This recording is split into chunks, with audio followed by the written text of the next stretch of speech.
Fine. So we are doing sum number 6 students, which is given to us on page number 342. और सम के अंदर total 12 रुपए का share, इसको 4 पार्ट में डिवाइड किया हुआ है, 3, 5, 2, 2, और अलॉटमेंट के अंदर सिक्योरिटीज प्रीमियम है, अलॉटमेंट के अंदर सिक्योरिटीज प्रीमियम है। चलो, तो 4 पार्ट है, तो 8 पार्ट में 8 इंश्योरेंस तो मिनिमम होनी चाहिए। Starting with the first one, फार्मी का लिखा था application were receive for 11,000 equity shares. अच्छा, 11,000 मतलब स्टूडेंट्स क्या है, ये ओवर सब्सक्राइब्ड है या अंडर सब्सक्राइब्ड है? ओवर सब्सक्राइब्ड है। ओके, तो सबसे पहले एप्लीकेशन मनी कितने रुपीस के लिए आएगा बताओ स्टूडेंट्स, एप्लीकेशन मनी कितने रुपीस के लिए आएगा? 11,000। ऑब्वियसली 11,000 के अकॉर्डिंगली हम लोग कैलकुलेट करेंगे, क्योंकि 11,000 के अकॉर्डिंगली हमें क्या मिला है, एप्लीकेशन मनी आया है। चलो, तो 11,000 यहाँ पे लिख दो, being application money on 11,000 equity shares आएगा, 11,000 इक्विटी शेयर्स, और एक शेयर 3 रुपए का था, तो बताओ स्टूडेंट्स अमाउंट कितना आएगा? Is it 33,000?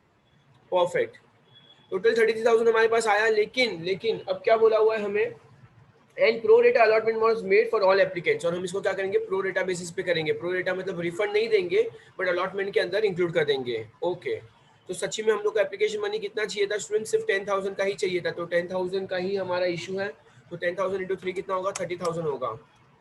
ओके, तो 30 यहाँ पे 33,000 आएगा, क्योंकि एप्लीकेशन मनी 33,000 है। इक्विटी शेयर्स हमारा सिर्फ और सिर्फ 30,000 के लिए ही क्या होगा, 30,000 के लिए इशू होगा। बचा हुआ एक्स्ट्रा कितना, 3,000 रुपया। एक्स्ट्रा 3,000 रुपया कहाँ चला जाएगा बच्चे लोग, अलॉटमेंट के अंदर चला जाएगा। एक्स्ट्रा 3,000 रुपीज कहाँ जाएगा, अलॉटमेंट के अंदर जाएगा।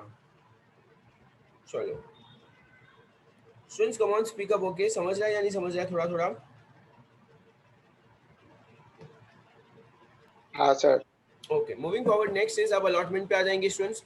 और अलॉटमेंट के अंदर जब कभी सिक्योरिटीज प्रीमियम होगा, तो अलॉटमेंट की एंट्री क्या आएगी, इक्विटी शेयर्स अलॉटमेंट तो करेंगे, मतलब हम उनसे पैसा मंगवाएंगे, उसको 2 पार्ट में डिवाइड करेंगे, थोड़ा सा कैपिटल के अंदर ट्रांसफर करेंगे और थोड़ा प्रीमियम के अंदर ट्रांसफर करेंगे। तो देखो 5 रुपया मंगवाया था, 5 रुपया मंगवाया था इक्विटी शेयर अलॉटमेंट में। अब इक्विटी शेयर अलॉटमेंट में 5 रुपया मंगवाया था, तो 5 into 10,000, 5 into 10,000 comes to how much, 50,000 rupees होगा स्टूडेंट। टोटल हमने 50,000 मंगवाया, और ये 50,000 में से बताओ कितना इक्विटी शेयर्स है और कितना प्रीमियम है, बताओ इस 5 रुपए के अंदर कितना प्रीमियम इंक्लूडेड है? प्रीमियम कितना है, 20,000। 2 रुपया, तो 10,000 इंटू 2 कितना होगा, 20,000 हो जाएगा। और बचा हुआ 30,000 का मैंने क्या किया, शेयर्स इशू किया। तो मैंने लोगों से कितना मंगवाया, इमेजिन करो ये हर्ष है, हर्ष से मैंने 50,000 मंगवाया, लेकिन रिटर्न में उसको सिर्फ और सिर्फ 30,000 ही इक्विटी शेयर्स दिया, 30,000 इक्विटी शेयर्स दिया, बचा 20,000 प्रीमियम था। तो अब हर्ष को मुझे टोटल 50,000 लेने के हैं, लेकिन बताओ स्टूडेंट्स क्या हर्ष मुझे पूरे 50,000 देगा क्या? हर्ष मुझे पूरे 50,000 देगा या नहीं देगा स्टूडेंट्स? या पहले उसने कोई एक्सेस मनी पे किया है मुझे? कितना एक्सेस मनी उसने मुझे ऑलरेडी पे कर दिया है? 3,000 उसने ऑलरेडी मुझे एक्सेस पहले पे कर दिया था। देखो यहाँ पे लिखा हुआ है कि अलॉटमेंट के अंदर 3,000 है, मतलब ऑलरेडी पहले जब ओवर सब्सक्रिप्शन हुआ था, उसने मुझे एक्स्ट्रा 3,000 पे किया था। तो जब उसने एक्स्ट्रा 3,000 पे किया था, तो अब वो मुझे 3,000 रुपीज कम पे करेगा, मतलब सिर्फ और सिर्फ 47,000 रुपीज ही मुझे पे करेगा। तो यहाँ पे बैंक के अंदर सिर्फ और सिर्फ 47,000 रुपीज आएगा। तो ये पार्ट के अंदर हमारा ओवर सब्सक्रिप्शन भी हो जाता है, और मेरा सिक्योरिटीज प्रीमियम वाला पार्ट भी कंप्लीट हो जाता है। Hello Sujal. Yes sir. Sujal इतना समझ रहा है अच्छे से? हाँ सर।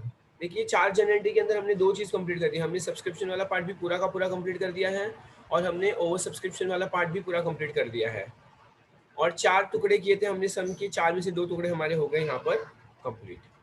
चलो, मुझे बाकी भी काफ़ी सारे बच्चों ने बताया था जिनको नहीं आया था ये सम थोड़ा बहुत, I am not taking the name right now. चलो, तो I hope you are understanding it. अब हम यहाँ से आगे बढ़ेंगे स्टूडेंट्स, अब हमारा जो बाकी का 2 पार्ट है उसको कंप्लीट करेंगे। तो इक्विटी शेयर्स अब क्या आएगा, फर्स्ट कॉल आएगा हमारा, सिर्फ और सिर्फ इक्विटी शेयर फर्स्ट कॉल आएगा, और equity share first call account debit to equity share capital, और वो कितना 2 रुपया था, तो 10,000 इक्विटी शेयर्स पे 2 रुपीज है ना, 10,000 इक्विटी शेयर्स पे वो 2 रुपीज आएगा उसके accordingly.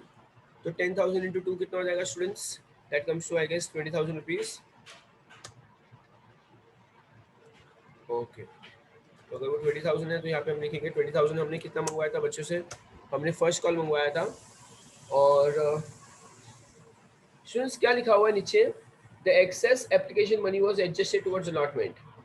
Mrs. Shobha, who were allotted 200 equity shares, failed to pay first call, final call, and the shares were forfeited after the final call.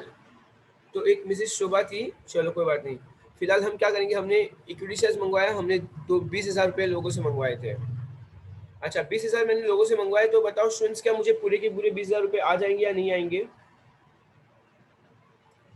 एक ना शोभा नाम की लड़की थी और शोभा के पास हमारे 200 इक्विटी शेयर्स थे, 200 इक्विटी शेयर्स, और 200 multiply by 2 is equal to how much? 200 multiply by 2 is equal to how much? 400 रुपया।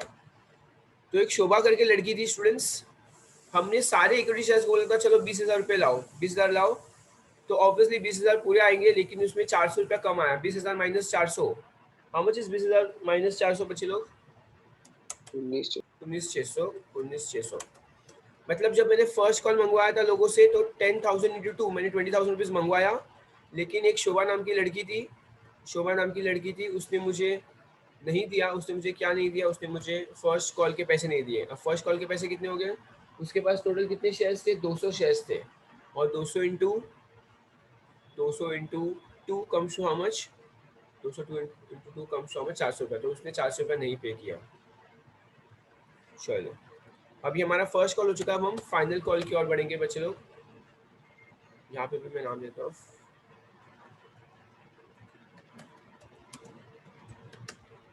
ओके। हमें नरेशन के अंदर भी चेंजेस करने होंगे। फर्स्ट कॉल बिंग इक्विटी, खाली फर्स्ट कॉल था यहाँ पर, और यहाँ पे भी क्या आएगा? बिंग इक्विटी, सिर्फ फर्स्ट कॉल नाम आएगा, फर्स्ट कॉल। ओके, तो 10,000 के ऊपर हमने 2 रुपया रिसीव किया, एक्सेप्ट 200 शेयर्स। सॉरी, अब उसके बाद क्या हुआ स्टूडेंट्स? अब हमारा फर्स्ट कॉल वाला पार्ट कंप्लीट हो चुका है, अब हम फाइनल कॉल की ओर बढ़ेंगे, फोर्थ पार्ट कंप्लीट करेंगे। तो इधर क्या नाम देंगे? इक्विटी शेयर्स फाइनल कॉल नाम देंगे, इक्विटी शेयर्स फाइनल कॉल। और हमने फिर से फाइनल कॉल भी स्टूडेंट्स कितना था? 10,000 शेयर्स था, 2 रुपया ईच, और उसमें भी शोभा नाम की लड़की ने पैसे नहीं दिया, मतलब उसमें भी हमारे पास 400 रुपये कम आएंगे, उसमें भी हमारे पास 400 रुपये कम आएंगे, इसलिए अमाउंट 19,600 ही आएगा। सो पहले हमने being equity shares final call के लिए मंगवाया था, और फाइनल कॉल मंगवाने पे कुछ पैसे हमें कम आए थे, और यहाँ पे भी फाइनल कॉल लिख देंगे हम लोग। ओके, तो टोटल मैंने सम को कितने पार्ट में डिवाइड कर दिया है? 8 पार्ट में डिवाइड कर दिया है। फर्स्ट 4 एंट्रीज के अंदर क्या आता है बच्चे लोग? ओवर सब्सक्रिप्शन और सिक्योरिटीज प्रीमियम आ गया था, और नीचे के 4 एंट्रीज के अंदर क्या आया है? जो शेयर्स हमारे नहीं, जो शेयर्स हमारे अनपेड रह चुके उसका अमाउंट हमारा यहाँ पर आया है। अब फाइनली एक एक्स्ट्रा एंट्री आएगा, बच्चे लोग बताओ कोई कौन सा एंट्री आएगा? एक एक्स्ट्रा एंट्री कौन सा आएगा? फॉरफीचर। अच्छा याद है फॉरफीचर की क्या एंट्री आती है? Equity share capital to equity first and final call to share forfeiture account. या सो स्टूडेंट्स देखो, हम लोग को इस तरह से याद करना है इसको। इधर मैं 9 नंबर यहाँ पर दे रहा हूँ। ओके, हमेशा इसकी फॉरफीचर की एंट्री को हम कैसे लर्न करेंगे? सबसे पहले इक्विटी शेयर कैपिटल डेबिट होगा, इक्विटी शेयर डेबिट होगा बिकॉज वो शेयर को हम कैंसिल कर रहे हैं। अच्छा, अगर कैंसिल कर रहे हैं शेयर्स को तो वो क्या हो जाएगा? हमारा डेबिट हो जाएगा। अब इक्विटी शेयर फॉरफीचर अमाउंट आएगा जो ऑलरेडी पेड है, ऑलरेडी पेड है।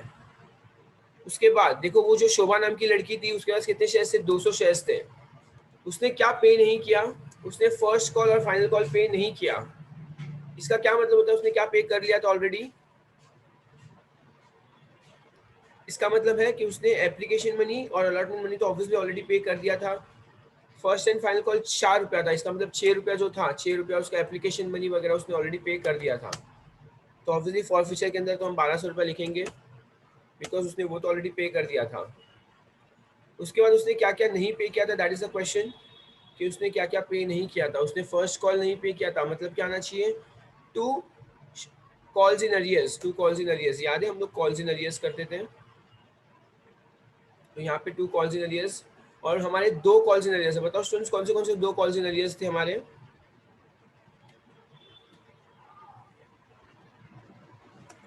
स्टूडेंट्स 2 कॉल्स इन अरियर्स कौन से थे हमारे?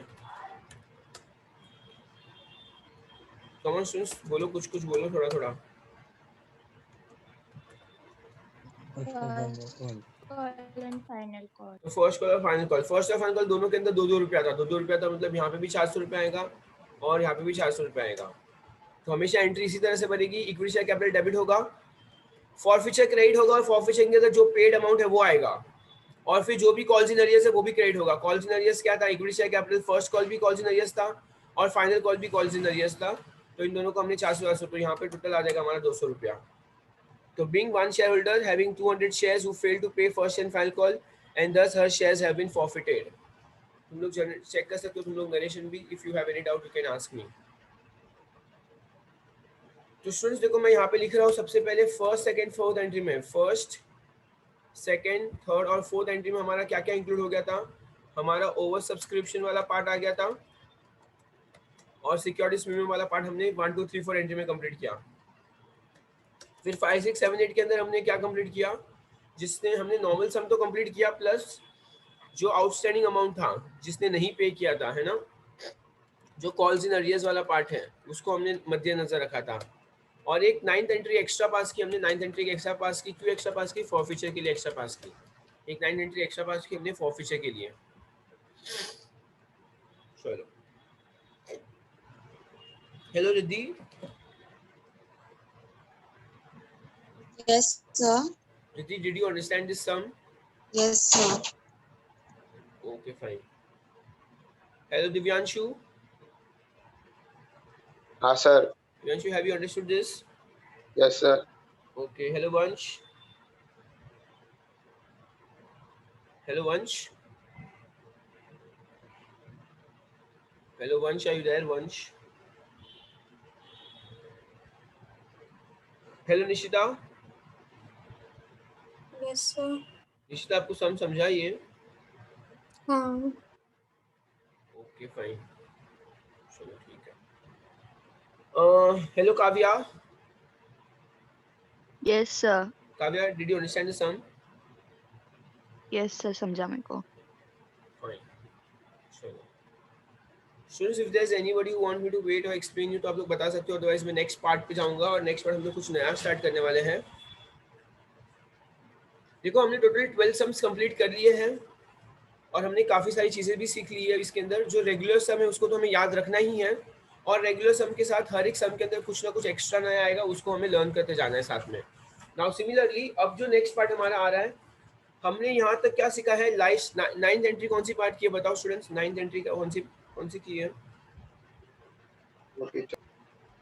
है ना, फॉरफीचर की एंट्री की है, फॉरफीचर। स्टूडेंट्स इमेजिन करो क्लासेस के अंदर अगर ऐसा कुछ हुआ, क्लासेस के अंदर इमेजिन करो मेरे पास कैपेसिटी है 40 स्टूडेंट्स को बिठाने की, 40 स्टूडेंट्स को बिठाने की कैपेसिटी दी, ठीक है, मैं यहाँ पे एक बार लिख लेता हूँ। चलो टोटल कैपेसिटी कितनी थी, 40 स्टूडेंट्स को मेरे बिठाने की कैपेसिटी थी। उसके बाद क्या हुआ, जब मैंने एडमिशन शुरू किया तो टोटल 50 स्टूडेंट्स आ गए, 50 स्टूडेंट्स आ गए। इमेजिन करो that, now tell me what is this, over subscription और under subscription? Over subscription. Over subscription हो गया। अब जब ओवर सब्सक्रिप्शन हो गया तो 50 स्टूडेंट्स आ गए, तो मैंने क्या किया, मैंने ऑब्वियसली सिर्फ 40 स्टूडेंट्स को एडमिशन दिया। एडमिशन कितने लोग को दिए, 40 स्टूडेंट्स को एडमिशन दिए, दैट्स इट। बाकी 10 लोग को मैंने क्या करूंगा, लेटर ऑफ रिग्रेट सेंड करूंगा या कुछ भी करूंगा, तो उनको प्रो डेटा बेसिस पर अलॉटमेंट करूंगा। अब जो 40 स्टूडेंट्स एडमिशन लिए ना, उसमें से 4 स्टूडेंट्स, 4 बच्चे ऐसे थे ना जिन्होंने फर्स्ट खाली एडमिशन फीस पे करके बाद में आ ही नहीं रहे थे, उनकी सीट्स वैकेंट हो गई। अब बताओ स्टूडेंट्स, जब उनकी सीट्स वैकेंट होगी तो मैं क्या उस सीट को वैकेंट जाने दूंगा या बाकी जो बचे हुए 10 लोग जिसको मैंने लेटर ऑफ रिग्रेट सेंड किया था उनको अपॉर्चुनिटी दूंगा आने के लिए, तो अपॉर्चुनिटी दोगे, है ना, ऑब्वियसली। अब मैं अपनी 4 सीट्स खाली क्यों जाने दूं साल भर के लिए, मैं जो मेरे पास एक्स्ट्रा ओवर सब्सक्रिप्शन हो गया था मैं उन लोगों को बांट दूंगा, मैं उन लोगों को बोलूंगा एक काम करो, मैं इन शेयर्स, मैं एडमिशन्स को रीओपन कर रहा हूँ फॉर अ वाइल, सिर्फ 4 बच्चों के लिए मैं एडमिशन को रीओपन कर रहा हूँ और जिसको भी एडमिशन लेना है ले सकते हैं। सिमिलरली स्टूडेंट्स, शेयर्स के अंदर क्या होगा, जब मैं शेयर्स को फॉरफिट करूंगा, शेयर्स को कैंसिल करूंगा, इमेजिन करो इस सम के अंदर शोभा नाम की लड़की थी और शोभा ने क्या कर दिया, शेयर्स फॉरफिट कर दिए, 200 शेयर्स फॉरफिट कर दिए, तो देखो मेरे को तो नुकसान हो गया, उसने सिर्फ 1200 पे किया था, बचे हुए 800 तो उसने पे भी नहीं किए थे अब तक, तो मुझे नुकसान हो गया। तो मैं नुकसान पे नहीं करूंगा, मैं क्या करूंगा, ये शेयर्स को फॉरफिट करके कैंसिल करने के बाद नए लोगों को री इशू करूंगा। मैं क्या करूंगा, नए लोगों को क्या करूंगा, शेयर्स को री इशू करूंगा, शेयर्स को री इशू करूंगा। Okay, so now coming on page number, let's see अगर हम री इशू ऑफ शेयर्स करेंगे तो उसकी क्या जनरेटिव बनेगी, is what we have to see now. just one second. Come on, page number 331. Yes. Sir थोड़ा वापस से बताओ ना, रीइश्यू क्यों करेंगे, वो थोड़ा नेटवर्क इशू था ना। वंश मैंने तेरा नाम भी लिया था, तू कहाँ चला गया था? सर थोड़ा एक्चुअली ना वाईफाई का आज प्रॉब्लम हो गया है, मेरे डक्ट में पानी भर गया ना मीटर रूम के, तो मेरे को समझ सुनाई कम दे रहा है थोड़ा नेटवर्क की वजह से, तो नहीं सुनाई दिया होगा। तो स्टूडेंट्स देखो यहाँ पे क्या हुआ है, इमेजिन करो अगर कोई भी जगह क्लासेस में 40 स्टूडेंट्स के एडमिशन्स ओपन थे, 50 लोगों ने एडमिशन ले लिए, तो ऑब्वियसली ओवर सब्सक्राइब हो गया। अब जब ओवर सब्सक्राइब होगा तो हम सबको एडमिशन तो नहीं दे सकते, बिकॉज क्लासरूम का कैपेसिटी खाली 40 स्टूडेंट्स है। तो हमने 40 स्टूडेंट्स को एडमिशन दे दिया, और बाकी 10 स्टूडेंट्स को हम क्या करेंगे? 10 स्टूडेंट्स को हम क्या करेंगे बताओ बच्चे लोग? हम 10 स्टूडेंट्स को क्या करेंगे? जो एक्स्ट्रा बच्चा है उनको हम क्या करते हैं? लेटर ऑफ रिग्रेट सेंड करेंगे कि भाई सॉरी हम आपको एडमिशन नहीं दे सकते, या तो उनको प्रो रेटा बेसिस पे दे देंगे। अब उसके बाद क्या हुआ, जब लेक्चर शुरू हो गए तो 4 बच्चों ने आना बंद कर दिया। उन्होंने सिर्फ और सिर्फ एडमिशन फीस पे की थी, बाद में आ ही नहीं रहे थे, उनके घर पे कॉल भी लगाए नहीं आ रहे थे, मतलब हमारी 4 सीट्स वैकेंट हो गई।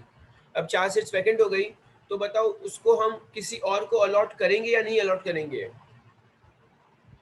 मैं साल भर तो अपने क्लासरूम के अंदर 4 सीट वैकेंट नहीं जाने दूंगा।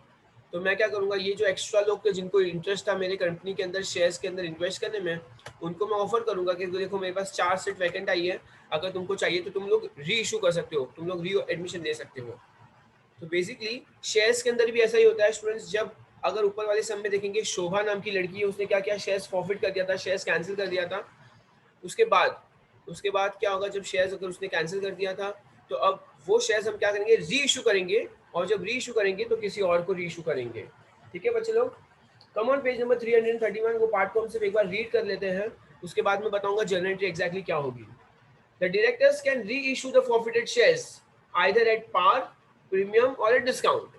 ओके, तो ये भी पॉसिबल है, हम जब री इशू करेंगे तो या तो पार करेंगे या तो इक्वल रेट, प्रीमियम मतलब एक्स्ट्रा रेट, और डिस्काउंट मतलब कम रेट पर हम कर सकते हैं री इशू।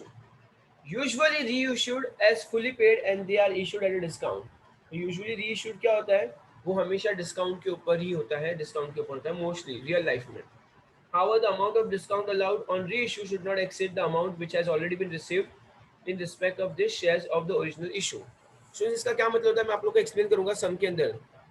अच्छा, मुझे बताओ स्टूडेंट्स, ये देखो शोभा ने 1200 रुपए तो ऑलरेडी दे दिए थे, 1200 रुपए ऑलरेडी दे दिए थे, बचे कितने उसके 800 रुपए बचे कितने 800 रुपए बचे, तो अभी उसको तो हमने कैंसिल कर दिया है। तो अब हम क्या करेंगे, ये जो 1200 रुपए ना देखा जाए तो मेरे लिए इनकम हो गई। मैं शोभा को 1200 रुपए वापस नहीं दूंगा। क्यों वापस नहीं दूंगा? बिकॉज उसने मेरे पूरे शेयर्स के पैसे दिए ही नहीं, कंप्लीट ही नहीं किए। तो मैं शोभा को 1200 रुपए नहीं दूंगा, तो बेसिकली ये 1200 रुपए भी मेरे लिए क्या होगा, इनकम हो गई। और अब ये सेम शेयर्स, अच्छा इमेजिन करो अगर कोई एक स्टूडेंट है ना, कोई एक स्टूडेंट है जिसने विजडम के अंदर एडमिशन लिया था, उसने एडमिशन फीस पे की, खाली समझो 5000 एडमिशन फीस पे कर दी, और बाद में उसने एडमिशन कैंसिल कर दिया, तो क्या मैं उसको एडमिशन फीस रिटर्न दूंगा बच्चे लोग? यस और नो? नो है ना, तो मैं उसको एडमिशन फीस रिटर्न नहीं दूंगा।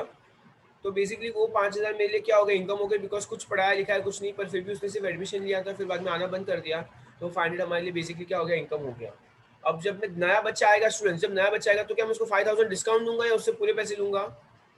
ऑब्वियसली पूरे पैसे लूंगा, उससे समझो पूरे पैसे लूंगा, तो फिर ऑब्वियसली मेरे लिए क्या हो जाएगा, इनकम हो जाएगा। चलो, तो आगे क्या लिखा हुआ है कि of this shares origins the same should be debited। तो हम ये जो भी शेयर फॉरफीचर का अमाउंट जो भी आएगा उसको देखेंगे। In case of all the forfeited shares are reissued, balance of share forfeiture account is transferred to capital reserve. Very important students, last line को अंडरलाइन करो, जो भी बैलेंस बचेगा फॉरफीचर अकाउंट के अंदर उसको हम जनरल कैपिटल रिजर्व अकाउंट के अंदर ट्रांसफर करेंगे। एक एक्स्ट्रा एंट्री पास करेंगे जिसके अंदर लिखा हुआ है दैट शेयर फॉरफीचर अकाउंट का जो अमाउंट रहेगा should be transfer to capital reserve account. Fine, वहाँ पे ओके लिख दो और उसको अंडरलाइन कर दो। चलो एक दो मैं जनरल क्वेश्चन पूछता हूँ, तुम लोग मुझे बताना। देखो स्टूडेंट्स, फॉरफीचर करना और री इशू करना has to be exactly opposite. Do you agree और you don't agree? Yes agree, ठीक है। तो फॉरफीचर करना और उसको री इशू करना has to be completely exactly opposite to each other. तो अब मुझे बताओ यहाँ पे आप लोग, ये अगर इसी शेयर्स को इमेजिन करो, हम एग्जांपल लेते कि ये शोभा वाले शेयर्स को अगर मैं आज क्या कर रहा हूँ, मैं कर रहा हूँ री इशू कर रहा हूँ। 10 रुपए का शेयर था, मैं 8 रुपए में री इशू कर रहा हूँ। चलो 10 रुपए का शेयर था, सब लोग अपने माइंड में रखना, मैं 8 रुपए में उसको री इशू कर रहा हूँ। तो बताओ अगर मैं री इशू करूंगा तो सबसे पहले मेरे पास क्या आएगा, पैसा आएगा। मैं री इशू करूंगा तो मेरे पास पैसा आएगा, डेबिट है ना? यस और नो स्टूडेंट्स? ऑब्वियसली मेरे पास पैसा आएगा सबसे पहले। Yes sir. मैं कितने रुपए में उसको री इशू कर रहा हूँ, 8 रुपए में री इशू कर रहा हूँ, 8 रुपए में री इशू कर रहा हूँ। तो मेरे पास पैसा आएगा, कितना पैसा आएगा, 8 रुपीज इंटू, देखो वहाँ पे नोट्स में लिखा था मोस्ट ऑफ द टाइम जब भी री इशू होता है वो री इशू एट डिस्काउंट होता है। तो इमेजिन करो 8 रुपया मेरे लिए क्या होगा 10,000 सॉरी 200 शेयर था, 200 share into 8, 200 share into 8 comes to 1600 रुपया। और स्टूडेंट्स वो शेयर्स इशू करेंगे तो क्या होगा, credit, equity share capital credit होगा, बिकॉज हमेशा शेयर इशू करते हैं तो इक्विटी शेयर कैपिटल आता है। और शेयर कितने का था, मेरा शेयर का भाव था मार्केट में 10 रुपए का भाव था, 200 इंटू 10 कम्स टू 2000। बताओ मुझे प्रॉफिट हुआ या लॉस हुआ? मैंने री इशू किया है डिस्काउंट, मैंने 2000 का शेयर 1600 में बेचा, तो बताओ प्रॉफिट हुआ या लॉस हुआ? लॉस हुआ है। अब ये जो लॉस हुआ है ना उसको मैं इक्विटी शेयर्स फॉरफीचर में डालूंगा, इक्विटी शेयर्स फॉरफीचर में, इक्विटी शेयर्स फॉरफीचर अकाउंट में डालूंगा और अमाउंट आएगा 400 रुपया। देखो बच्चे लोग अभी कंपेयर करो 9 नंबर और 10 नंबर को कंपेयर करो, 9 नंबर और 10 नंबर को हम कंपेयर करेंगे। अगर आप लोग 9 नंबर और 10 नंबर को कंपेयर करोगे ना तो एग्जैक्ट ऑपोजिट वाली फीलिंग आएगी तुम लोग को, एग्जैक्ट ऑपोजिट वाली फीलिंग आएगी। देखो यहाँ पे इक्विटी शेयर्स कैपिटल हमने क्या किया था, क्रेडिट किया था, सॉरी यहाँ पे डेबिट किया था, 9 नंबर में डेबिट किया था तो यहाँ पे क्रेडिट करेंगे बिकॉज री इशू कर रहे हैं। ऑब्वियसली री इशू करेंगे तो हमारे पास पैसा आएगा तो बैंक डेबिट होगा, बिकॉज वो पैसा आ गया तो बैंक इज द रिसीवर। और यहाँ पर देखो लास्ट टाइम शोभा ने 1200 रुपया दिया था, वो हमारे लिए इनकम था, शोभा ने हमको 1200 रुपया दिया था, वो हमारे लिए इनकम था, और ये बार हमारे पास 400 रुपया कम आया, वो हमारे लिए एक्सपेंस है। तो इसलिए शेयर फॉरफीचर, जब हम फॉरफिट करेंगे तो शेयर फॉरफीचर को क्रेडिट करेंगे और री इशू करेंगे तो शेयर फॉरफीचर को डेबिट करेंगे, इतना याद रखना है बस। Students can you remember this one general entry? हम अगर 9 और 10 को कंपेयर करेंगे तो दोनों एग्जैक्ट ऑपोजिट है। यहाँ पे इक्विटी शेयर कैपिटल डेबिट हुआ है, यहाँ पे क्रेडिट हुआ है, यहाँ पे फॉरफीचर क्रेडिट हुआ है, यहाँ पे डेबिट हुआ है। और ऑब्वियसली री इशू करेंगे हमारे पास पैसा आएगा तो बैंक में पैसा आएगा तो bank is the receiver and that is why bank debit होगा। If you want to write, you can write it somewhere. Reissue of forfeited shares, उसका journal entry है, bank account debit, equity shares forfeiture account debit to equity share capital. Write it down.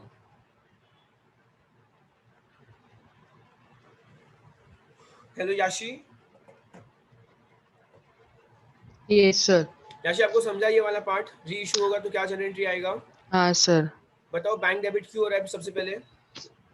क्योंकि sir मेरे को वो जो extra amount बचा था उसके पैसे मिलेंगे और मैं वो पैसा रिटर्न नहीं दूंगी। मतलब बैंक तो पैसा आ रहा है तो बैंक इज अ रिसीवर, इसलिए बैंक डेबिट हाँ। हुआ। अब इक्विटी शेयर कैपिटल क्रेडिट क्यों होता है? बिकॉज हम स्टार्टिंग से देख रहे हैं, जब कभी देखो जनरल एंट्री नंबर 1 2 3 4 सब में देखो, जब कभी शेयर्स इशू होता है तो शेयर कैपिटल क्रेडिट ही होता है। एडजस्ट नंबर 1 देख लो, 3 देख लो, 5 देख लो, है ना? तो बहुत ऑब्वियस है, जब भी इशू करेंगे कैपिटल तो हम उसको शेयर्स देंगे तो क्रेडिट व्हाट गोज आउट। और यहाँ पे हमें इनकम हुआ है, एक्सपेंस हुआ है, मतलब नुकसान कहाँ? 2000 के शेयर्स हमने 1600 में इशू किए बेटा, तो हमें लॉस हुआ या प्रॉफिट हुआ? लॉस हुआ। लॉस है। ऑफ कोर्स लॉस हुआ है ना, बिकॉज़ री इशू देखो मैंने डिस्काउंट में री इशू किया है तो मेरे लिए वो लॉस है। Hello Vansh. Yes sir. Vansh समझा ये वाला पार्ट? यस समझा। Hello Garvita. Yes sir. Garvita did you understand this?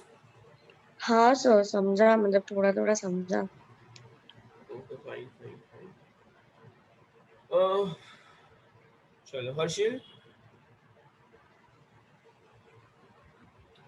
Hello Harshil. Yes sir. Harshil समझ रहा है ये वाला पार्ट? हाँ सर। ओके फाइन चलो। स्टूडेंट्स ये मेरा सिर्फ एग्जांपल था, अब हम एक सम की शुरुआत करेंगे which is given to us on page number 332। Okay page number 332 पे दिया हुआ है, बहुत ही आसान सम है। We will try to understand the sum first of all. सबसे पहले क्या लिखा है, company forfeited 1000 shares of ₹10 each. Company ने फॉरफिट की है, डायरेक्टली अब फॉरफिचर की बात पे आ रहे हैं। कंपनी को जो 4 टुकड़ा करते हैं वो सब हमें फिलहाल नहीं बता रही, एकदम शॉर्ट सम है। Company forfeited 1000 share of ₹10 each for non fulfilment of final call of ₹2। मतलब शेयर 10 रुपए का था, हो सकता है कोई एक शेयर होल्डर होगा, इमेजिन करो वो शेयर होल्डर का नाम है हर्षिल नाम का एक शेयर होल्डर है, उसने लास्ट का 2 रुपया नहीं पे किया, 2 रुपया नहीं किया तो कंपनी ने उसके पूरे के पूरे शेयर्स क्या कर दिए, पूरे के पूरे शेयर्स फॉरफिट कर दिए। And all the forfeited shares, सारे के सारे फॉरफिटेड शेयर्स को हमने क्या किया, री इशू किया at 6 rupees per share fully paid. अब बताओ स्टूडेंट्स 10 रुपए का जो शेयर था उसको हमने 6 रुपए में री इशू किया, तो ये जो री इशू है वो एट डिस्काउंट है, एट पार है या एट प्रीमियम है? बताओ क्या आएगा? At discount, of course at discount है ना। चलो तो हम क्या करेंगे, हम लोग ये सम अच्छे से कॉपी करेंगे। जस्ट 1 सेकंड, मुझे थोड़ा बहुत format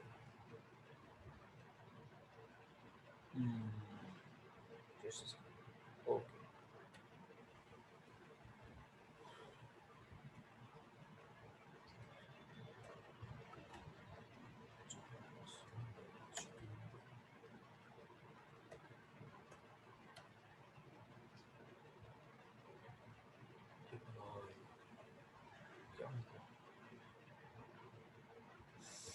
Students will have to make the format अच्छे से जनरेटिव वाला फॉर्मेट बताना है नाइसली।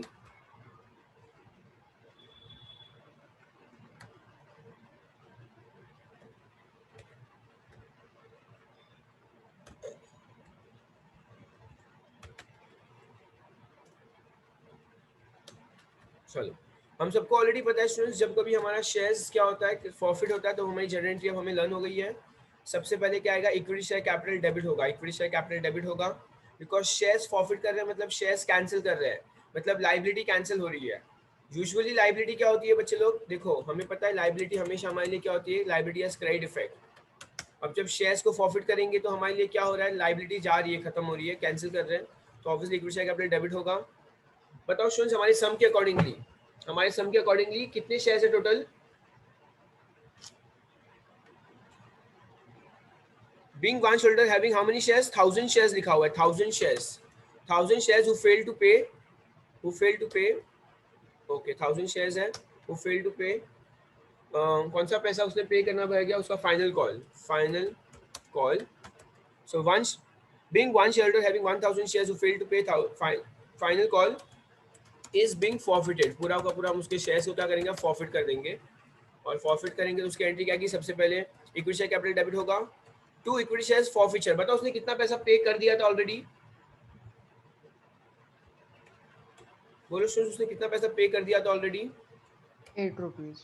8 रुपीज ऑलरेडी उसने पे कर दिया था, बराबर। तो अगर उसने 8 रुपया ऑलरेडी पे कर दिया है तो 1000 शेयर्स इंटू 8 रुपया, 1000 शेयर्स इंटू 8 रुपया कम्स टू 8000 रुपया ऑलरेडी आ गया है।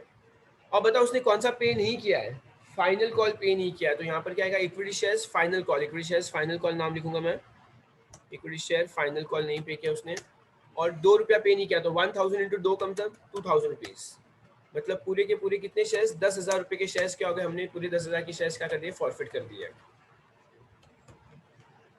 कोई शक? चलो अब हमें री इशू करना है स्टूडेंट्स, द सेम शेयर्स हम री इशू करेंगे, मतलब हम जनरल 1 का 2 एकदम ऑपोजिट करेंगे। टेल मी सबसे पहले री इशू करेंगे तो डेबिट कौन होगा, who is the receiver? Bank is the receiver, तो बैंक अकाउंट डेबिट करेंगे, ऑब्वियसली पैसा आएगा अपने पास, पैसा ही पैसा होगा बहुत सारा, ओके ऑब्वियसली बैंक री इशू करेंगे तो बैंक में पैसा आएगा, कितना पैसा आएगा, इशूड एट 6 पर शेयर, 6 रुपीज, मतलब 1000 shares into 6 rupees comes to how much, 6000 होगा, तो बैंक के अंदर 6000 रुपए आएगा हमारे पास। अच्छा तो बताओ यहाँ पे स्टूडेंट्स हमें इनकम हुआ है, हमें डिस्काउंट एट डिस्काउंट है, तो ये हमारे लिए क्या है, लॉस है या इनकम है? इनकम। क्या इनकम कैसे हुआ, एट डिस्काउंट है, एट डिस्काउंट, ऑब्वियसली कोई भी चीज एट डिस्काउंट होगा तो वो लॉस ही होगा। तो बताओ किसको डेबिट करूंगा मैं, किस चीज को डेबिट करूंगा, इक्विटी शेयर्स फॉरफिचर, हम फॉरफिचर को डेबिट करेंगे। देखो याद करो जनरेटर नंबर 1 में जो हमें इनकम हुआ था, जो हमें 800 रुपये ऑलरेडी एक शेयर पे, वो हमारे इनकम था तो हमने क्रेडिट किया था, अब वही हमें यहाँ पे लॉस हो रहा है तो हम उसी चीज को डेबिट करेंगे। कितना हमें लॉस हुआ, 4000 रुपये का लॉस हुआ, बिकॉज 4000 रुपये कम आया। और हम क्या करेंगे, हम equity shares create to equity share capital account, और टोटल मैंने तो स्टूडेंट्स 10,000 के शेयर्स इशू किए मैंने, कितने में इशू किए, 6,000 रुपये में किए, मतलब 4,000 मेरे लिए नुकसान हुआ। जर्नल एंट्री नंबर 1 में हमने शेयर्स फॉरफिट किए थे, तो वो भाई साहब ने ऑलरेडी 8,000 दे दिया था, 8,000 दे दिया था, मेरे लिए इनकम था। और वही शेयर्स को जब री इशू किया तो हमें कितना हुआ, 4,000 का नुकसान हुआ, 4,000 नुकसान हुआ। तो बताओ स्टूडेंट्स नेट, अभी पहले यहाँ पे नरेशन लिख देते हैं हम लोग, नरेशन लिखेंगे, फॉरफिटेड, जो हमने पहले फॉरफिट कर दिया था, forfeited shares reissued at discount, इतना तो रुपीस लिख दो, at the rate rupees 6, at the rate rupees 6 पर share, at the rate rupees 6 पर शेयर, ऐसा लिख देंगे हम लोग। सो बीइंग फॉरफिटेड शेयर्स को हमने रीइश्यू किया एट डिस्काउंट एट रुपीस 6 पर शेयर। अब फाइनली स्टूडेंट्स थर्ड एंट्री हम किस चीज की करेंगे, देखो यहाँ पे क्या लिखा था, या यहाँ पे लास्ट लाइन, पेज नंबर 331 का लास्ट लाइन। हेलो कृष्णा, हाँ सर। कृष्णा ये रीड कर पेज नंबर 331 का last line, second last line. In case of all the forfeited shares are issued, balance of share forfeiture account is transferred to capital reserve account. या so students in case of all the forfeited shares, जब हम forfeit करेंगे shares को, अब जो भी balance बचेगा forfeiture account में वो हम कहाँ ट्रांसफर करेंगे, कैपिटल रिजर्व में ट्रांसफर करेंगे। अच्छा स्टूडेंट्स इमेजिन करो, ये देखो मैं यहाँ पे एक लेजर बनाता हूँ, नकली का लेजर बना रहा हूँ, खाली इमेजिन करो मेरे पास यहाँ पे एक लेजर है, फॉरफिचर का लेजर एक बनाया मैंने, फॉरफिचर अकाउंट का लेजर बनाया। बताओ जर्नल एंट्री नंबर 1 में फॉरफिचर क्या हुआ है, डेबिट हुआ या क्रेडिट हुआ है, फॉरफिचर डेबिट हुआ या क्रेडिट हुआ है, क्रेडिट। क्रेडिट कितने रुपए से क्रेडिट हुआ है, 8,000 से क्रेडिट हुआ है। ओके ये फॉरफिचर हमारे लिए नॉमिनल अकाउंट है, नॉमिनल अकाउंट, हमें 8,000 का प्रॉफिट हुआ था। उसके बाद जनरल एंट्री नंबर 2 में बताओ फॉरफिचर क्या हुआ है, डेबिट हुआ या क्रेडिट हुआ है, डेबिट हुआ है 4,000 रुपए से। ओके बस अभी हम अगर लेजर को क्लोज करेंगे तो which side is heavier, tell me which side is heavier, credit side is heavier, तो 8,000 क्रेडिट यहाँ पे लिखेंगे, सेम 8,000 यहाँ पे लिखेंगे। Tell me what is 8,000 minus 4,000, 4,000 तो 4,000। और टेल मी ये 4,000 को कहाँ ट्रांसफर करेंगे, रिजर्व कैपिटल। हाँ क्या लिखा था, कैपिटल रिजर्व अकाउंट, क्या वर्ड लिखा है, capital reserve account, to capital reserve account में ट्रांसफर करेंगे। तो इसकी जनरल एंट्री क्या आएगी, फॉरफिचर को हम ट्रांसफर कर रहे हैं तो फॉरफिचर डेबिट होगा, equity shares forfeiture account debit to क्या आएगा, equity shares forfeiture account, to equity shares forfeiture account. और अमाउंट कितना आएगा बच्चे लोग, 4,000 रुपया, बैलेंस कितना है उसके अंदर, 4,000 का बैलेंस है, तो 4,000 को हम यहाँ पे डालेंगे बस, और यहाँ पे हम हमारा सम कंप्लीट कर देंगे। यहाँ पे नरेशन लिखना तो नरेशन लिख देंगे, बिंग बैलेंस जो भी आया है उसको हमने ट्रांसफर किया है, हम यहाँ पे लिख देंगे being balance of equity shares forfeiture account transfer to क्या वर्ड था ये, इक्विटी क्या equity shares forfeiture account debit किसमें ट्रांसफर कर रहे हैं, क्या नाम था इसके अंदर, इक्विटी रिजर्व अकाउंट ना, इक्विटी रिजर्व अकाउंट, तो to equity reserve account.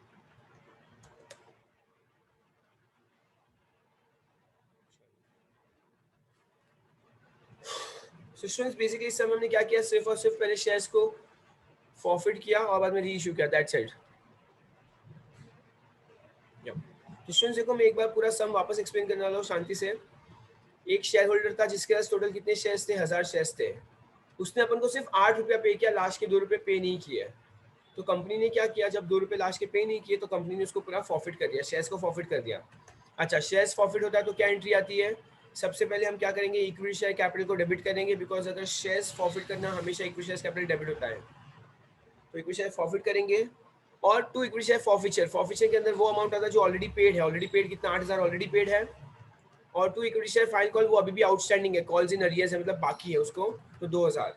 In short हमने क्या किया, हमारे 10,000 रुपए के शेयर्स को क्या कर दिए, पूरे के पूरे फॉरफिट कर दिए। अब फॉरफिट करने के बाद हमने री इशू किया एट डिस्काउंट। तो री इशू करना मतलब क्या होगा, जनरल एंट्री नंबर 1 और 2 एग्जैक्ट एक दूसरे से क्या होगा, ऑपोजिट होगा। एग्जैक्ट एक दूसरे से क्या होगा, ऑपोजिट होगा। तो अब जैसे अगर नंबर 1 और नंबर 2 एग्जैक्ट एक दूसरे से ऑपोजिट होगा तो सबसे पहले बैंक इज अ रिसीवर, तो बैंक को डेबिट करेंगे हम लोग, बिकॉज बैंक में पैसा आएगा।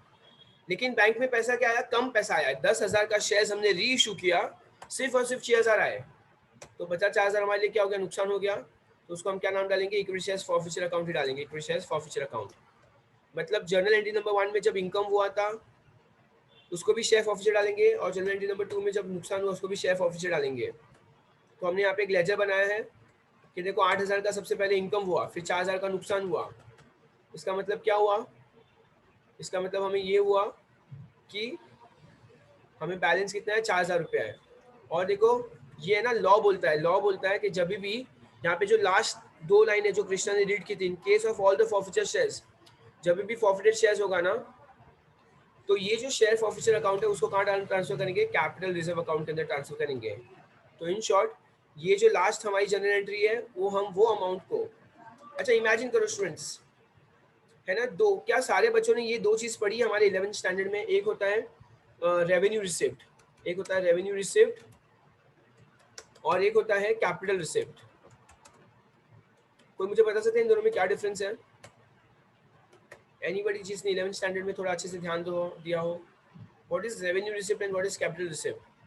अच्छा आसान भाषा में बोलूं तो what is revenue income and what is capital income. चलो इजी वर्ड में बोलेंगे, what is revenue income and what is capital income. Anyone who wants to try?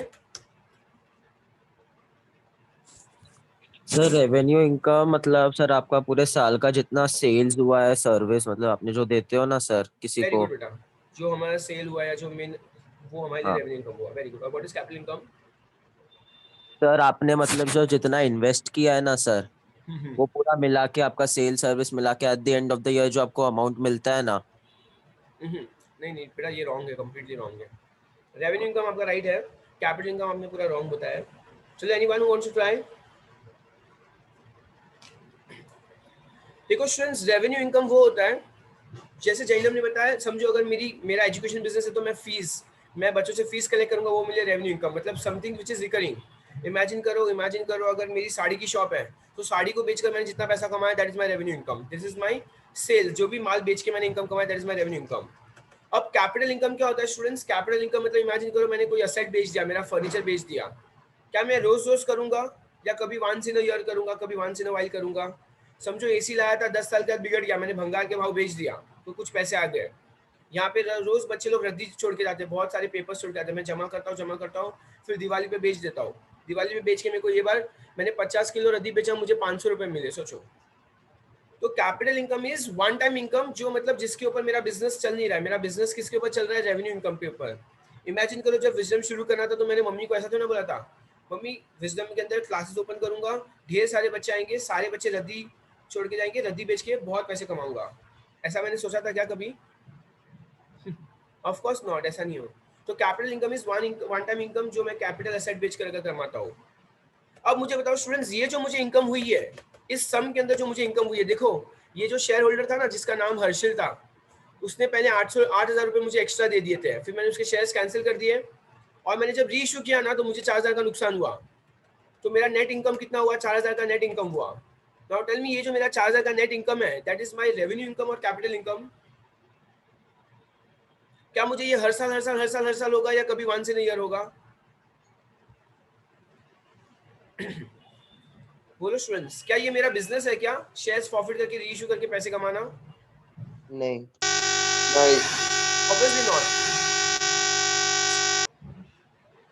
Obviously not. Okay, तो ये 4,000 का, तो ये जो शेयर फॉरफिट करके हुआ है ना, वो मेरा कोई इनकम नहीं है, that is not my income.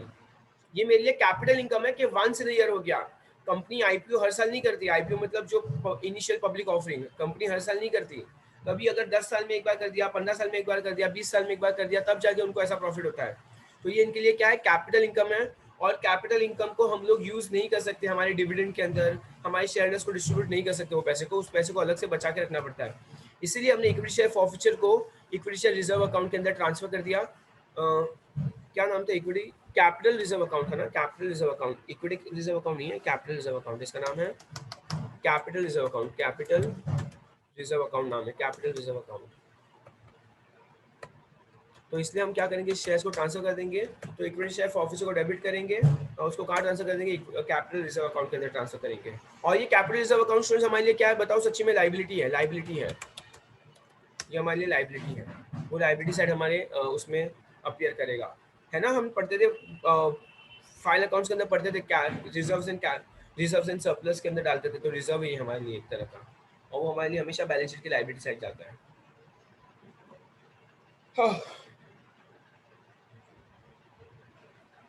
Hello संयम। Yes sir. संयम समझ रहा है थोड़ा थोड़ा? हाँ सर। चलो ठीक है, चलो anyone who has any doubts please आप लोग पूछ सकते हो।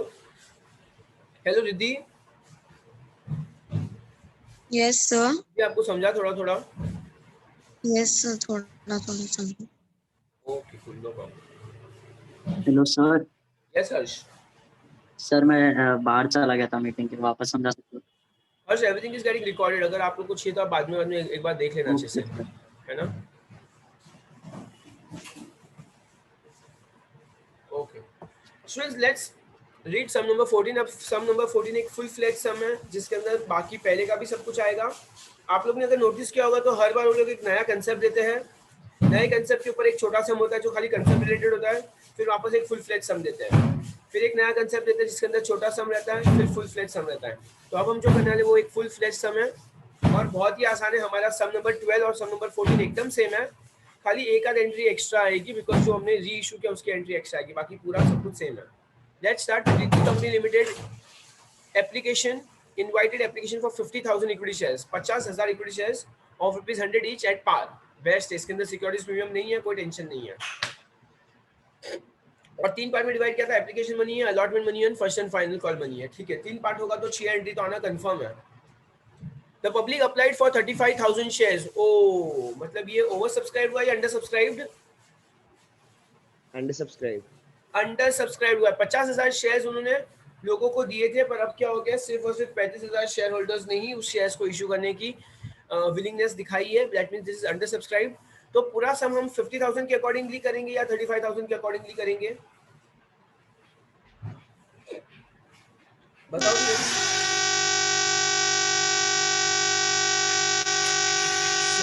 अपना माइक ऑफ करो। Simran don't switch on your mic, आपके माइक से आवाज आ रही है आज। ओके तो स्टूडेंट्स पूरा सम हम कैसे करेंगे, 35,000 के अकॉर्डिंगली या 50,000 के अकॉर्डिंगली? 35 पूरा 35,000 के अकॉर्डिंगली ही करेंगे। ओके सो और बाद में क्या लिखा हुआ है, all money were collected except first and final call 4,000 shares. हो सकता है कोई इंसान है जो हर्षिल नाम का, जैसा कोई एक इंसान होगा जिसका 4,000 शेयर्स है, तो उसने क्या पे नहीं किया, हमें फर्स्ट एंड फाइनल कॉल पे नहीं किया, and all the forfeited shares were reissued. चलो स्टूडेंट्स बताओ, ये सम क्वेश्चन रीड करके इजी लग रहा है या डिफिकल्ट लग रहा है या नॉर्मली लग रहा है? पूरा आई गेस सम नंबर 12 और सम नंबर 14 पूरा सेम है, खाली इसके अंदर एक री इशू करना है, उसकी एक जनरेटरी एक्स्ट्रा आएगी बस, है ना। ओके तो देखो स्टूडेंट्स 3 पार्ट है, 3 पार्ट में डिवाइड किया मतलब 6 एंट्री कंफर्म है।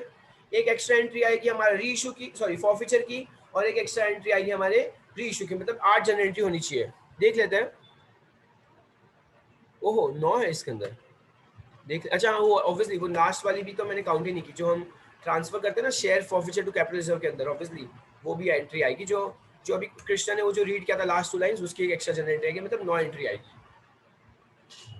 चलो मुझे तो सम सच्ची में बहुत आसान लग रहा है, मैं फर्स्ट टाइम रीड कर रहा हूँ आप सारे बच्चों के साथ सम। आई एम नॉट, मैं थोड़ा भी मैंने पहले से रीड नहीं किया था इस सम को, I am telling you very honestly. चलो तो हम सारे बच्चे लोग सम की शुरुआत एक साथ में करेंगे।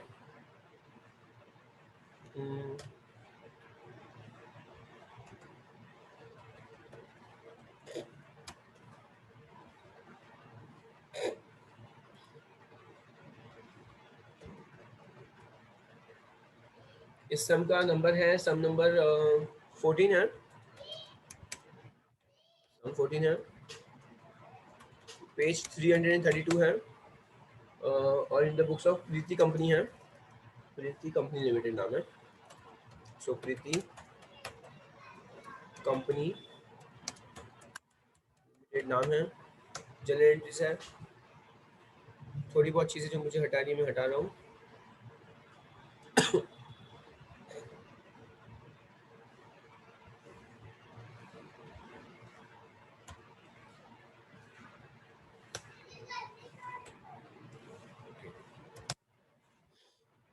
सो सम को सबसे पहले स्टार्ट करेंगे स्टूडेंट्स।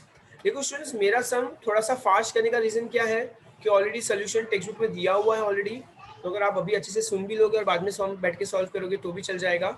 ओके, सो या सबसे पहले ऑब्वियसली हम लोग सम को सारा का सारा सम अब 35,000 के अकॉर्डिंगली करेंगे बिकॉज अंडर सब्सक्राइब्ड हुआ है। सो सबसे पहले एप्लीकेशन मनी हमें कितना 35,000 शेयर्स के लिए आया था और हमारा अलॉटमेंट एप्लीकेशन मनी 30 रुपीज़ है। ओके, तो मैं यहाँ पे 30 रुपीज़ कर दूंगा।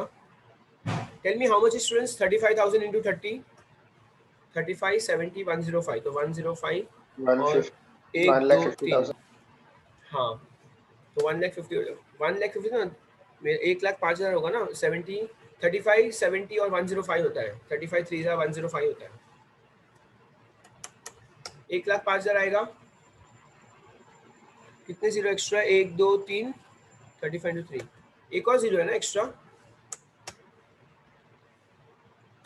तो ये 10,50,000 हो गया, एकदम 10,50,000 हो जाएगा। 35,000 shares into 30 each, 1, 2, 3, 4, 4 zeros extra आएंगे, 4 जीरो एक्स्ट्रा। तो अब जब मैंने बैंक के अंदर 35,000 शेयर्स आए, ऑब्वियसली सम के अंदर हमारा क्या नहीं है, एक्स्ट्रा कोई प्रीमियम वगैरह नहीं है, तो that is not a problem. Okay, तो इक्विटी शेयर एप्लीकेशन पे इक्विटी शेयर कैपिटल आएगा हमारा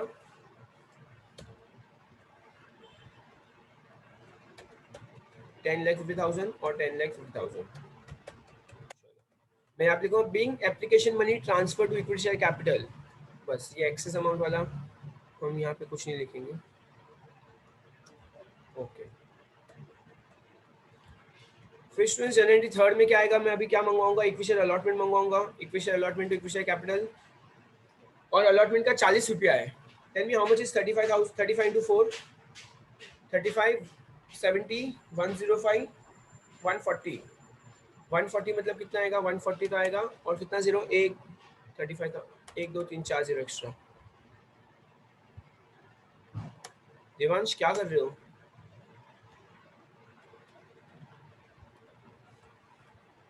ओके, तो बीइंग अलॉटमेंट मनी ऑन कितने शेयर्स, 35,000 शेयर्स। सुन जैसे रिक्वेस्ट, आप अभी एक बार अच्छे से सुन लो। हम यहाँ पे लिखेंगे being allotment money of 35,000 shares at ₹40 each is due, कितना ड्यू है, तो allotment money 35,000 shares of 40 each is due, तो हमारे पास बैंक में पैसा आएगा, ऑब्वियसली पूरा 14 लाख रुपए आ जाएगा, कोई प्रॉब्लम नहीं है, 14 लाख पूरा आ जाएगा हमारे पास, और यहाँ पे भी आएगा 14 लाख रुपया। ओके, तो हमारी 6 में से 4 जनरेट हो गई। हमने क्या क्या कंप्लीट किया, एप्लीकेशन मनी कंप्लीट किया, अलॉटमेंट कंप्लीट किया।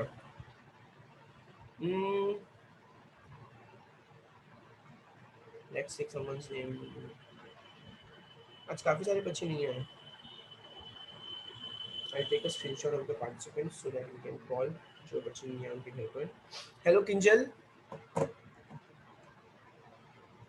Hello Kinjal. Yes sir. Kinjal, आपको समझ रहा है क्या हो रहा है? Yes sir. ठीक है। Hello Sujal, hello Sujal, Sujal are you there? Sujal, आपकी आवाज नहीं आ रही, आपने माइक ऑन किया है फिर भी। Honey, hello Honey,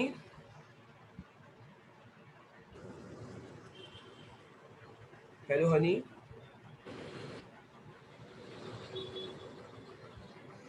hello hello hello Honey, are you there? Yes sir. Honey, तुझे समझ रहा है हमने 4 एंट्री अब तक किया वो? हाँ सर, ऐसे तो समझ रहा, मतलब एक बार खुद से करूँगी फिर एकदम। Hello Yashika. Yes sir. Yashika, समझा ये 4 एंट्री अब तक जो किया वो हमने? हाँ। Okay fine. चलो तो स्टूडेंट्स देखो हमने अब तक क्या किया, हमने एप्लीकेशन मनी वाला पार्ट कंप्लीट किया और अलॉटमेंट वाला पार्ट कंप्लीट किया, जो एकदम नॉर्मल सम है, जो हम स्टार्टिंग से करते आ रहे हैं, हमारे सब नंबर 1 से करके आ रहे हैं, वही हमने किया, कुछ भी नया नहीं किया था। सबसे पहले एप्लीकेशन मनी रिसीव हुआ 35,000 शेयर्स पे, उसके बाद शेयर्स इशू किए, उसके बाद हमने अलॉटमेंट मनी का पैसा मंगवाया और अलॉटमेंट मनी पैसा मंगवाने के बाद अलॉटमेंट मनी का पैसा रिसीव हो गया। चलो अब हम बढ़ेंगे final first and final call की ओर, तो हम यहाँ पे लिखेंगे equity shares first and final call, नाम लिखेंगे फर्स्ट एंड फाइनल कॉल। हमने टोटल कितने पैसे मंगवाए थे? 30 रुपीज। तो being equity shares first and final call, हम यहाँ पे लिखेंगे first and final call on 35,000 shares, on 35,000 shares, और लिखेंगे at ₹30 each, at ₹30 each is due. तो वापस 35,000 इंटू 30 कितना आएगा? आएगा 10,50,000 आएगा, 10,50,000। तो हमने 10,50,000 मंगवाया यहाँ पे लोगों से। स्टूडेंट्स मैंने 10,50,000 मंगवाया, तो बताओ क्या पूरे के पूरे पैसे आ गए या नहीं आए? पूरे के पूरे पैसे बताओ स्टूडेंट्स, पूरे के पूरे पैसे आए या नहीं आए? 4,000 शेयर्स कट के आएंगे ना इस बार? क्या क्या क्या कट के आएंगे बेटा? 4,000 शेयर्स कट के आएंगे ना फाइनल Exactly. तो कॉल हम में। लोग चलो कैलकुलेट करेंगे टोटल कितने शेयर्स। 4 एक इंसान था, इमेजिन करो उस इंसान का नाम हर्षिल था। एक ऐसा इंसान था जिसका 4,000 शेयर्स थे, 4,000 शेयर्स, और उसने क्या नहीं पे किया था? उसने मुझे फाइनल कॉल पे नहीं किया था। फाइनल कॉल पे नहीं करना मतलब उसने मुझे कितने रुपीस पे नहीं किए थे? फाइनल कॉल का अमाउंट है 30 रुपीज, तो उसने मुझे 30 रुपीज पे नहीं किया। तो 4,000 इंटू 30 कितना होता है? 4 3 12 होगा, और 1 2 3 4 0, 1 2 3 4 मतलब 1,20,000 हो गया, 1,20,000 हो गया। मतलब मैंने मंगवाए कितने थे? 10,50,000 मंगवाए थे, और 10,50,000 माइनस 1,20,000, 10,50,000 माइनस 1,20,000 कितना होगा बच्चे लोग? 9,30,000, 9,30,000 होगा। तो इन शॉर्ट मेरे बैंक में कितना आया? सिर्फ और सिर्फ 9,30,000 ही आया, सिर्फ और सिर्फ 9,30,000 आया। ओके, तो स्टूडेंट्स मैंने मंगवाए थे कितने? 10,50,000 मंगवाए थे, लेकिन 10,50,000 पूरे के पूरे नहीं आए हमारे पास, और नहीं आए 10,50,000 पूरे के पूरे। इन शॉर्ट कितना है? सिर्फ और सिर्फ मेरे पास 9,30,000 ही आए। बराबर स्टूडेंट्स? तो हम लोग यहाँ पे लिख देंगे being equity first and final call received at ₹30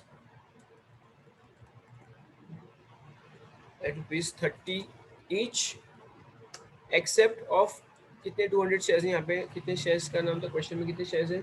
accept 4,000 shares, except 4,000 shares. Okay, अब फाइनली हम क्या करेंगे स्टूडेंट्स? वो जो पैसे थे उनको हम क्या करेंगे? फॉरफिट कर देंगे। क्यों फॉरफिट कर देंगे? बिकॉज वो पैसे अब हमारे पास नहीं आए, तो वो सारे के सारे शेयर्स को हम क्या कर देंगे? उस सारे के सारे शेयर्स को हम फॉरफिट कर देंगे, कैंसिल कर देंगे। चलो, तो जब कभी शेयर्स फॉरफिट करते हैं तो इक्विटी शेयर कैपिटल सबसे पहले डेबिट होता है to equity share forfeiture. Forfeiture मतलब स्टूडेंट्स बताओ, फॉरफीचर के अंदर कौन सा अमाउंट आएगा? बताओ बताओ, फॉरफीचर के अंदर कौन सा अमाउंट आएगा? जो कैंसिल हुआ है। हाँ, फॉरफीचर के अंदर थोड़ा वो आता है जो कैंसिल हो गया है। सॉरी जो पे किया हुआ है, जो पे किया हुआ है, जितना पे कर दिया उन्होंने, जो ऑलरेडी पेड हो चुका है, जो ऑलरेडी पेड हो चुका है। तो 4,000 शेयर होल्डर्स ने कितना पे नहीं किया था? उन्होंने पे नहीं किया था, 30 रुपीज पे नहीं किया था। इसका क्या मतलब होता है कि 4,000 शेयर होल्डर्स ने कितना ऑलरेडी पे कर दिया था? बोलो बच्चे लोग, कितना अमाउंट ऑलरेडी पे कर दिया था 4,000 शेयर होल्डर्स ने? कमॉन स्टूडेंट्स बोलो, क्या प्रॉब्लम तुम लोग को बोलने में? तो समझ नहीं आता। 70 रुपीज ऑलरेडी पे कर दिया था, 70 रुपीज पे करता। 4,000 इंटू 4 7 से कितना होता है? 28 lakhs। 20 तो 4,000 और 1 2 3 4 0, 1 2 3 4 मतलब 2,80,000 हो गया। मतलब 2,80,000 ऑलरेडी पे कर दिया था। कितना पे नहीं किया था? Equity share first and final call उन्होंने पे नहीं किया था, वो आउटस्टैंडिंग था। फर्स्ट एंड फाइनल कॉल ये पे नहीं किया था, फर्स्ट एंड फाइनल कॉल। तो 4,000 इंटू 30, 4,000 इंटू 30 1,20,000 उन्होंने पे नहीं किया था। मतलब टोटल मैंने कितने शेयर्स को अब कैंसिल कर रहा हूँ? 4 लाख शेयर्स को मैं क्या कर रहा हूँ? फॉरफिट कर रहा हूँ। तो being one share holder having 4,000 shares who failed to pay first and final call and thus his या her shares have been forfeited। Okay, तो एक शेयर होल्डर था जिसका 4,000 शेयर्स थे, उसको हमने फॉरफिट कर दिया है। तो हमेशा हमेशा क्या आएगा, फॉरफीचर के अंदर वो अमाउंट आएगा जो ऑलरेडी पेड है, तो 2,80,000 ऑलरेडी पेड था। फिर जो कॉल्स इन अरियर्स है, कॉल्स इन अरियर्स मतलब जो आउटस्टैंडिंग है, equity share first and final call outstanding है, तो 1,20,000 और पूरे 4 लाख के हमने शेयर्स कैंसिल कर दिए। अब स्टूडेंट्स जो 4,000 के शेयर्स कैंसिल किए उसको हम क्या करेंगे, री इशू करेंगे। बताओ री इशू करेंगे तो सबसे पहले क्या डेबिट होगा, who is the receiver, tell me who is the receiver. Bank. Shareholder. Bank is the receiver ना, हमारे पास पैसा आ रहा है, शेयर होल्डर को अच्छा, पैसा हाँ। दे रहे हैं। ओके, अभी जस्ट हमने देखा था री इशू की जनरेटरी क्या होती है, बैंक अकाउंट डेबिट होता है। एंट्री नंबर 7 का एग्जैक्ट ऑपोजिट होगा, एंट्री नंबर 7 का एग्जैक्ट ऑपोजिट होगा, बैंक अकाउंट डेबिट होगा। कितने में री इशू किया स्टूडेंट्स, कितने में री इशू किया उसने, बोलो शेयर्स को री इशू कितने में किया हमने, लुक इन द क्वेश्चन।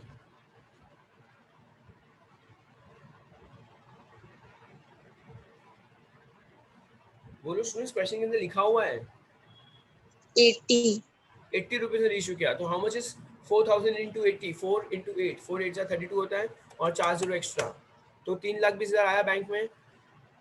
अच्छा शेयर्स कितने के थे हमने, कितने शेयर्स, इक्विटी शेयर कैपिटल को क्या करेंगे, टू इक्विटी शेयर कैपिटल। हमने री इशू कितने शेयर्स किए, हमने री इशू शेयर्स किए थे 4 लाख रुपए के शेयर्स री इशू किए थे। एंट्री नंबर 7 का एग्जैक्ट ऑपोजिट होगा एंट्री नंबर 8, 4 लाख के शेयर्स इशू किए थे 3,20,000 में। तो बताओ लॉस हुआ या इनकम हुई, लॉस। लॉस। लॉस का क्या नाम लिखेंगे हम लोग री इशू के time, equity shares forfeiture account ही नाम आएगा हमारा। एंट्री नंबर 7 और entry number 8 has to be exact opposite. देखो यहाँ पे क्या डेबिट हुआ था, यहाँ पे शेयर कैपिटल क्रेडिट हुआ, डेबिट हुआ था, यहाँ पे हमने क्रेडिट कर दिया। यहाँ पे फॉरफीचर क्रेडिट हुआ था, यहाँ पे डेबिट कर दिया। बस एक बैंक अकाउंट डेबिट किया बिकॉज हमारे पास पैसा आ रहा है। तो entry number 7 has to be exactly opposite to entry number 8। अब हम लोग नरेशन लिखेंगे यहाँ पे, being forfeited, being forfeited shares forfeit, अच्छा यहाँ पे लिखे being 4,000, being 4,000 forfeited shares reissued, being 4,000 forfeited shares reissued at rupees क्या था 80 था ना, at rupees 80 each, being 4,000 forfeited shares reissued at rupees 80 each। बस इतना ही मैं लिख रहा हूँ। उसके बाद क्या आएगा, इधर अमाउंट आएगा हमारा, कितना नुकसान हुआ, 4 लाख का शेयर इशू किया 3,20,000 में, मतलब कितना नुकसान हुआ हमें, 80,000 रुपए का नुकसान हुआ, 80,000 का नुकसान हुआ। चलो अब फाइनल एक एंट्री बाकी है बच्चे लोग। फाइनल एंट्री किस चीज की, हमको शेयर फॉरफीचर देखना है। बताओ शेयर फॉरफीचर के अंदर क्रेडिट अमाउंट कितना है बच्चे लोग, शेयर फॉरफीचर के अंदर क्रेडिट अमाउंट कितना है। हमें यहाँ पे एक नकली का क्या बनाना है, शेयर फॉरफीचर का वो बनाना है, लेजर बनाना है फॉरफीचर। बताओ एंट्री नंबर कौन सा नंबर है, एंट्री नंबर 7 के अंदर, एंट्री नंबर 7 के अंदर फॉरफीचर डेबिट हो रहा है या क्रेडिट हो रहा है, क्रेडिट। क्रेडिट हो रहा है। कितने से क्रेडिट हो रहा है, 2,80,000 से क्रेडिट हो रहा है, 2,80,000 से 280। और नंबर 8 में बताओ शेयर फॉरफीचर कितने से डेबिट हो रहा है, 80,000। तो अब इसको क्लोज करेंगे, इमेजिन करो ये एक लेजर, इसको क्लोज करेंगे, विच side is heavier, credit side is heavy, credit side is heavy, तो 2,80,000 को क्रेडिट करेंगे, यहाँ पे 2,80,000 को क्रेडिट किया, तो यहाँ पे भी 2,80,000 को क्या करेंगे हम लोग, क्रेडिट करेंगे, ये हमारा। अब 2,80,000 में से माइनस 80,000 कितना होता है, 2 लाख। तो ये हमारा क्या है, 2 लाख बैलेंस है बच्चे लोग। और बताओ शेयर फॉरफीचर के अंदर जो भी बैलेंस होगा वहां कहाँ ट्रांसफर करेंगे, कहाँ ट्रांसफर करेंगे, इक्विटी। तूने रीड किया था ना वो part, forfeiture account debit to. देखो हमारी टेक्स्ट बुक के अंदर लिखा हुआ था, हमारे टेक्स्ट बुक के अंदर क्या था, लास्ट 2 लाइन जो कृष्णा ने रीड किया था, in case of all the forfeited shares balance of share forfeiture account is transferred to capital reserve account, capital reserve account, तो to capital reserve account, to capital reserve account. Amount कितना आएगा, balance कितना था, 2 लाख रुपया balance था, forfeiture के अंदर 2 lakh balance था, तो उसको हम ट्रांसफर कर देंगे। बस नरेशन में वही लिखना है पूरा का पूरा, being equity shares forfeiture account transferred to capital reserve account.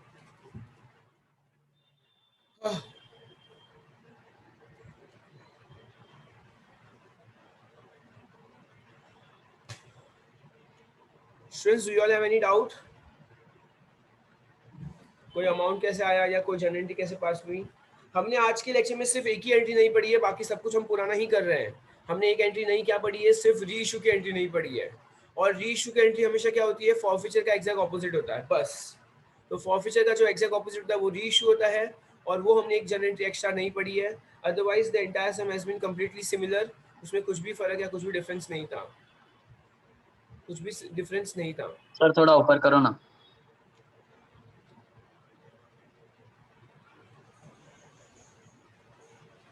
बस सर बस.